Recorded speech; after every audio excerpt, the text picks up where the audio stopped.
Assalamualaikum warahmatullahi wabarakatuh.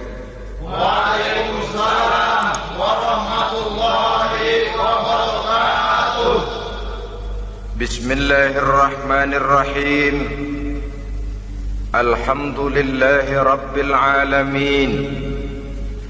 Wassalatu wassalamu ala ashrafil anbiya'i wal mursalin, imamil muttaqin, sayyidil ghurril muhajjalin, wa ala alihi wa ashabihil mujahidin at-tahirin, amma ba'du.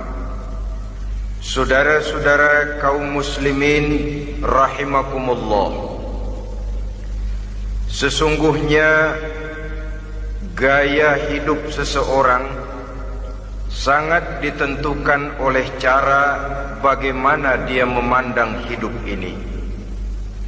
Dengan kata lain, bagaimana seseorang memandang hidup, begitulah dia akan hidup. Oleh sebab itu, untuk mengubah keadaan seseorang harus diawali lebih dahulu dengan mengubah caranya memandang kehidupan ini. Itulah sebabnya dalam surah Ar-Ra'd ayat 11 Allah Subhanahu wa ta'ala menjelaskan, Innallaha la yughayyiru ma biqaumin hatta yughayyiru ma bi anfusihim. Allah Subhanahu wa ta'ala tidak akan mengubah nasib dan keadaan satu kaum sampai kaum itu berusaha mengubah apa yang ada di dalam diri mereka sendiri. Yang ada di dalam diri itu tentu tidak lain adalah rule of thinking, bahasa kerennya state of mind, kata orang Kulon. Cara berpikir, cara memandang kehidupan yang akan sangat mewarnai cara orang menjalani kehidupan itu sendiri. Oleh karena itu, pada pertemuan kali ini kita akan membicarakan tentang dasar dan tujuan hidup dari seorang muslim di dalam kehidupan ini. Yang pertama, tentang dasar dan landasan hidup. Seorang muslim tak dapat lain mendasarkan kehidupannya dengan Islam. Di dalam mendasari kehidupan dengan Islam ini, Allah Subhanahu wa ta'ala menuntut, Ya ayyuhalladzina amanu dkhulu fis silmi kafah. Hai orang-orang yang beriman, masuklah kamu ke dalam Islam itu secara total, secara utuh, secara seluruhnya. Jangan separuh-separuh, jangan sepotong-sepotong. Mendasari hidup dengan Islam artinya menjadikan Islam sebagai way of life, sebagai rule of thinking, sebagai state of mind di dalam kita memecahkan problema-problema kehidupan, sehingga tidak satu persoalan hidup yang bagaimanapun kecilnya sekalipun yang tidak tersentuh oleh nilai-nilai ajaran agama Islam ini. Kemudian di dalam mendasarkan hidupnya dengan Islam, ia mempunyai satu keyakinan. Pertama, Islam sebagai dasar hidupnya adalah agama yang sesuai dengan fitrah daripada manusia. Allah Subhanahu wa ta'ala pencipta manusia. Allah Subhanahu wa ta'ala yang menurunkan agama Islam. Oleh sebab itu, tentu saja seluruh konsepsi Islam ini sudah diukur sedemikian rupa sesuai dengan kemampuan yang dimiliki oleh manusia. Secara logika bisa kita katakan, pabrik mobil di Jerman misalnya bikin mobil namanya Mercy. Seiring dengan itu dikeluarkannya buku petunjuk. Mobil ini bernama Mercy, kecepatan maksimal sekian ratus kilometer per jam, daya angkutnya sekian ratus kilogram. Kalau rusak memperbaikinya ini, onderdilnya itu umpamanya.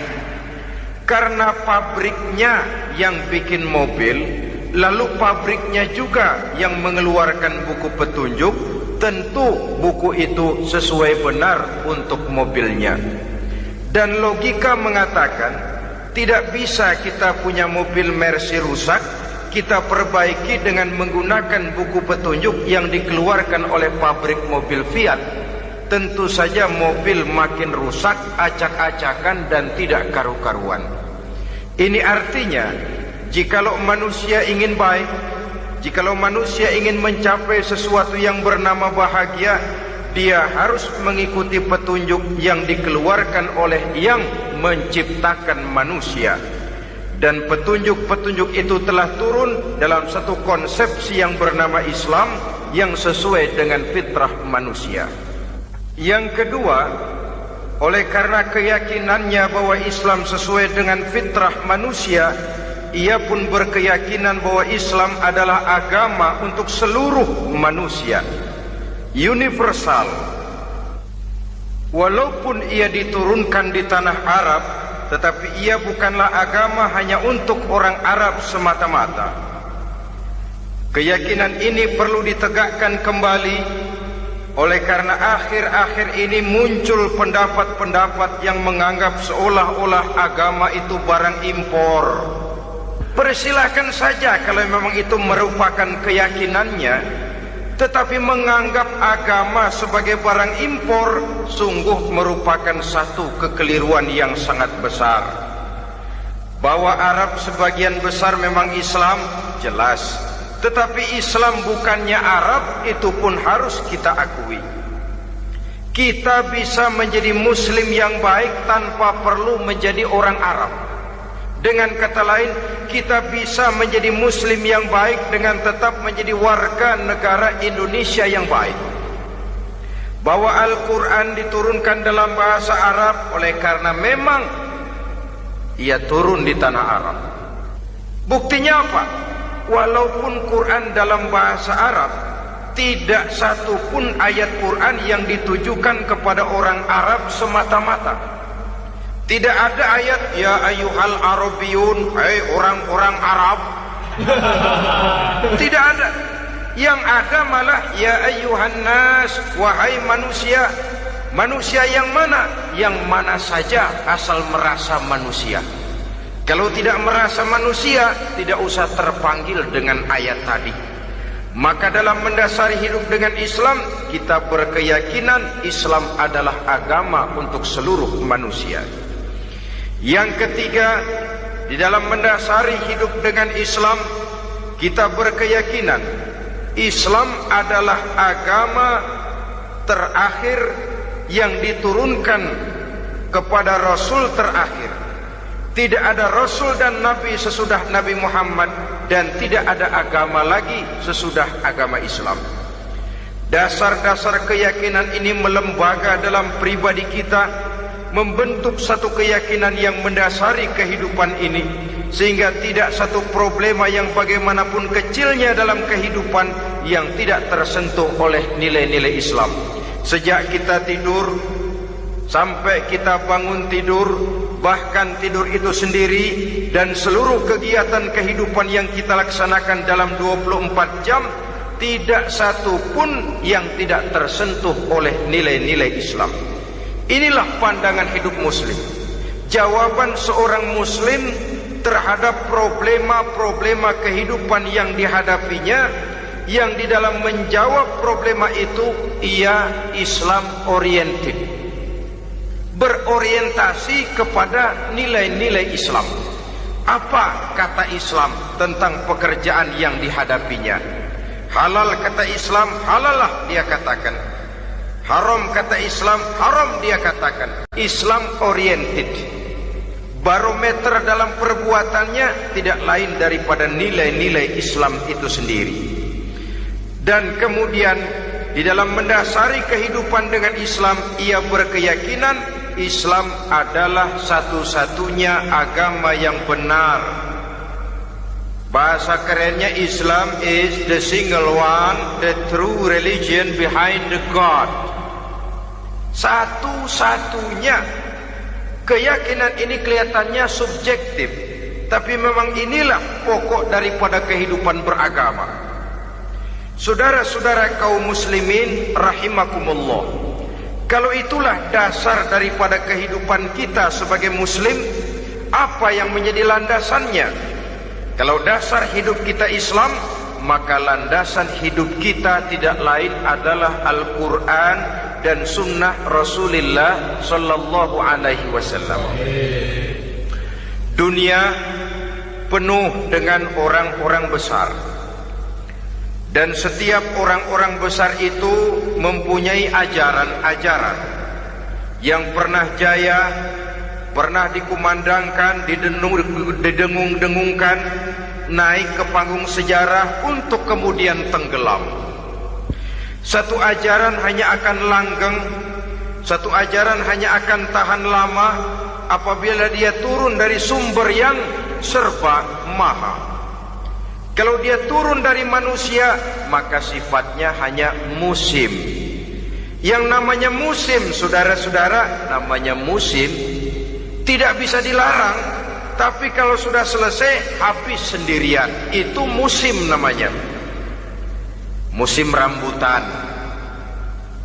Kalau datang musim rambutan, apa bisa dilarang? Gak boleh musim rambutan. Ya tidak bisa, dia akan tumbuh terus. Tapi manakala musimnya habis, begitulah nasib dari ajaran yang nisbi, relatif dan temporer apabila dia bersumber dari manusia. Maka satu ajaran hanya akan langgeng, tahan lama apabila dia turun dari sumber yang serba maha. Dan itu sudah turun bernama Al-Quranul Karim. Sedangkan sunnah, saudara-saudara, merupakan penjelasan dari apa yang oleh Quran tidak dijelaskan dalam bentuk yang detail, melengkapi apa yang oleh Al-Quran hanya disebutkan dalam bentuk garis besarnya saja. Baik Quran maupun sunnah kita sebut merupakan dasar, landasan yang primer. Sedangkan untuk memahami Quran dan sunnah, kita memerlukan pendapat-pendapat orang yang ahli di bidang itu. Dalam hal ini kita sebut saja dengan ulama. Dan ini merupakan sumber yang sekunder dari landasan hidup kita sebagai seorang muslim. Dua rel ini, Quran dan sunnah, merupakan landasan di mana kereta api Islam ini berjalan. Quran dan sunnah. Saudara-saudara kaum muslimin rahimakumullah, oleh karenanya marilah kita menjadikan Quran dan sunnah ini sebagai imam di dalam kehidupan kita. Bukankah Rasulullah sallallahu alaihi wasallam pernah memberikan pilihan, man ja'alal Qur'ana amamahu qadahu ilal jannah wa man ja'alal Qur'ana khalfahu saqahu ilan nar. Siapa yang meletakkan Quran di depannya, dijadikannya Quran sebagai imam dan dia sebagai makmum, maka Al-Quran akan membimbing dia ke surga. Ya, surga di dunia ini, lebih-lebih lagi surga di akhirat nanti. Sebaliknya, wa man ja'alal Qur'ana khalfahu, siapa yang meletakkan Quran di belakangnya, dia belakangi ajaran dan konsepsi Al-Quran, dia tinggalkan perintah-perintah Al-Quran, maka Al-Quran yang dibelakanginya itu akan mendorong dia ke neraka. Neraka dunia, lebih-lebih neraka di akhirat nanti. Pilihan terserah kita. Jikalau kita mau menjadikan Quran sebagai imam, artinya kita menjadi makmum. Resikonya dimanapun makmum wajib ikut imam. Imam takbir, makmum takbir, imam ruku', makmum ruku', imam i'tidal, makmum i'tidal. Jikalau Quran imam kita dan kita adalah makmum, maka itu berarti jikalau ke barat komando Quran, ke barat kita pergi. Jikalau ke timur kata Quran, ke timur kita menuju. Jikalau halal kata Quran, halal kita katakan. Jikalau haram kata Quran, haram kita ucapkan. Itu resikonya kita menjadi makmum, menyusun pola hidup yang lebih Qurani. Tapi sebaliknya, ke barat komando Quran, ke timur kita pergi, ke utara kata Quran, ke selatan kita menuju. Halal kata Quran, malah kita tidak mau melaksanakannya. Haram kata Quran, kita senang bukan main. Artinya kita mau menjadi makmum, dan Quran kita jadikan sebagai makmum, kita sendiri malah mau menjadi imam. Kita paksa konsepsi Al-Quran itu supaya sesuai dengan naluri kemanusiaan kita. Mengotak-atik hukum, menghalalkan yang haram, mengharamkan yang halal. Dikala itu landasan hidup kita sudah goyah, tidak lagi sebagai landasan tempat kita bertolak, tetapi malah menjadi satu landasan yang kita injak-injak. Sesungguhnya saudara-saudara, Quran tidak akan membawa berkah, tidak akan menjadi rahmatun wa syifaun lil mu'minin, menjadi penyembuh, menjadi rahmah bagi orang-orang beriman, apabila yang kita baca itu kita injak-injak di dalam kehidupan.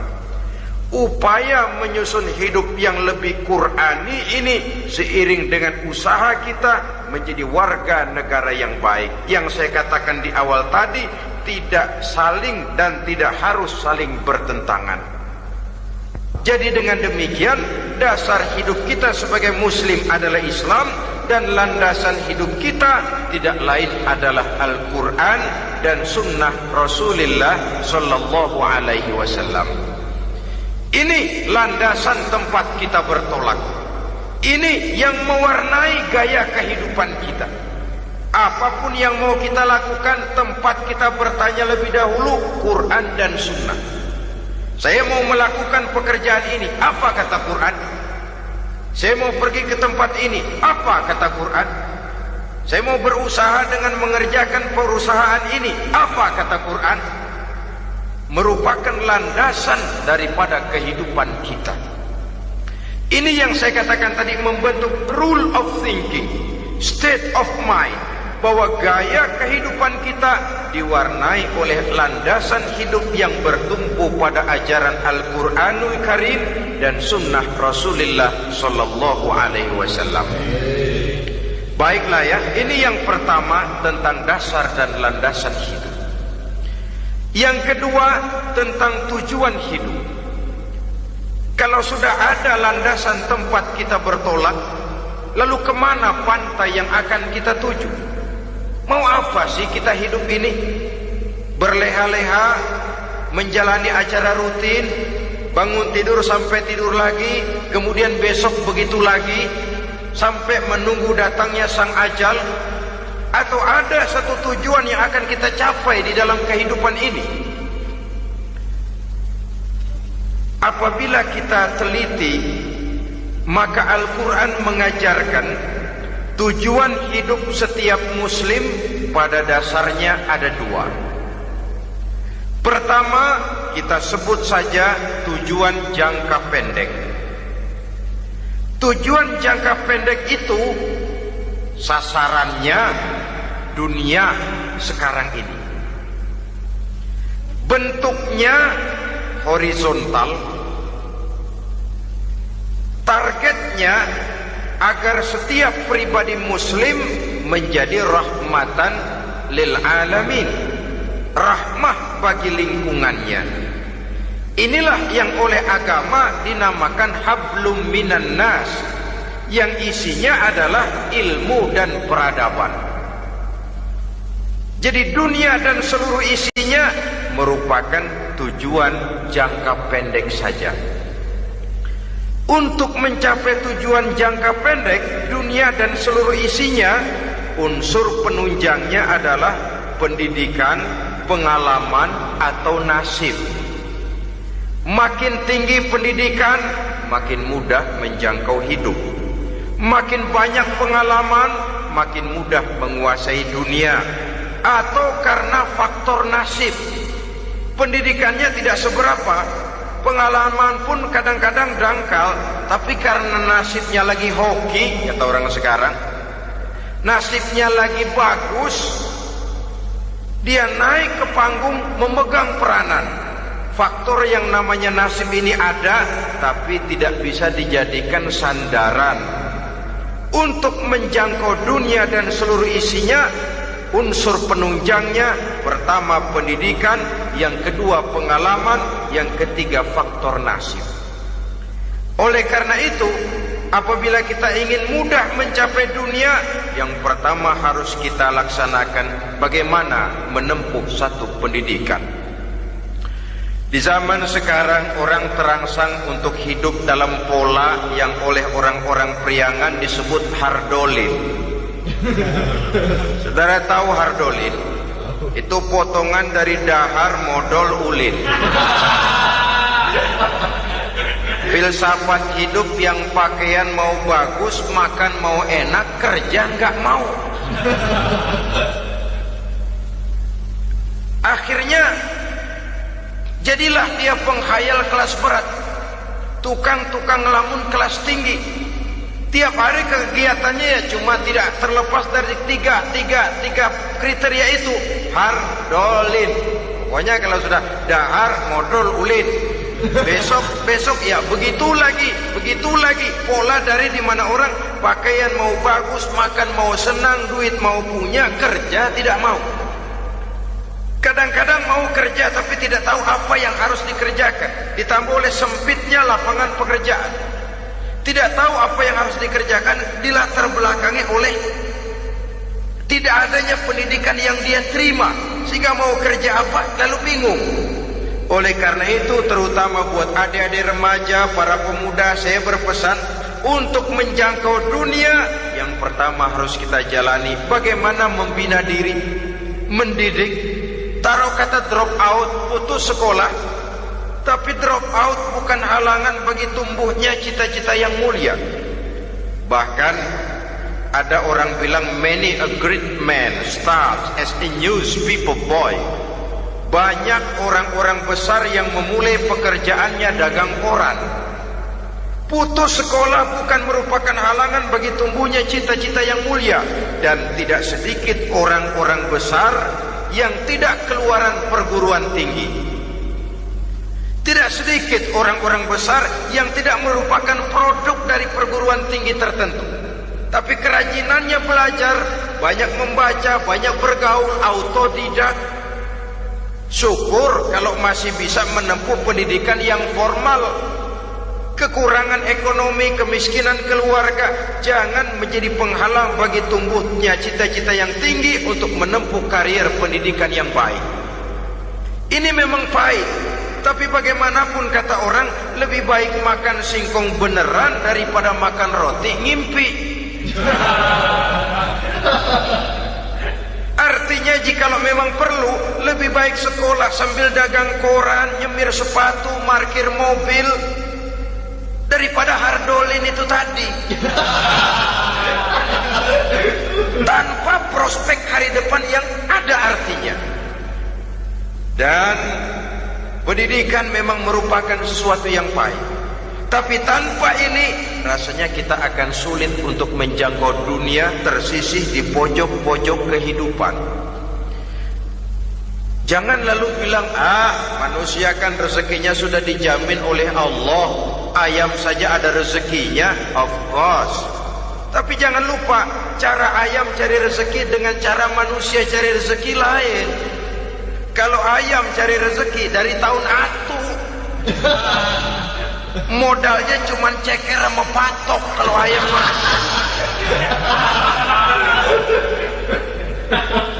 asal bisa nyeker, bisa matok, ayam dapat rezeki. Pokoknya kertok dah. Tapi manusia cari rezeki, dia harus cari lapangan kerja. Lapangan kerja sulit. Sudah dapat lapangan kerja, harus punya keahlian. Untuk memperoleh keahlian harus dengan pendidikan. Berhadapan lagi dengan saingan-saingan karena pasaran tenaga kerja tiap tahun puluhan kalau tidak ratusan ribu pasaran tenaga kerja yang masuk lapangan kerja.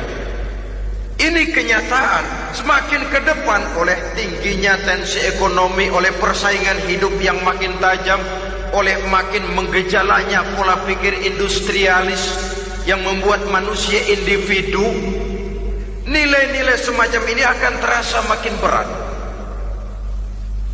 Oleh karenanya tanpa pendidikan sulit untuk menjangkau dunia. Yang kedua, pengalaman, tenaga expert. Sehingga orang mengatakan experience is the best teacher. Pengalaman adalah guru yang paling bijaksana. Dengan pengalaman kita makin dewasa.